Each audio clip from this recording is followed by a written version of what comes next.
เฮาเชื่อว่าทุกคนเกิดมาล้วนแล้วแต่มีต้นทุนของชีวิตบ่เท่าเทียมกัน แต่มีสิ่งหนึ่งที่คล้ายคือกันนั้นแม่นรูปร่างหน้าตาคล้ายคือกัน มีเวลา24ชั่วโมงคือกัน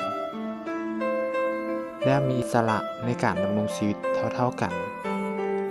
แต่คุณค่าของคนนั้นมันบ่ได้วัดกันที่เวลาและอิสระของเรา แต่มันขึ้นอยู่กับการกระทำ ความคิด การเลือกเส้นทางที่จะเดิน สิ่งนั้นบ่งบอกถึงคุณค่าที่แท้จริงในการใช้ชีวิต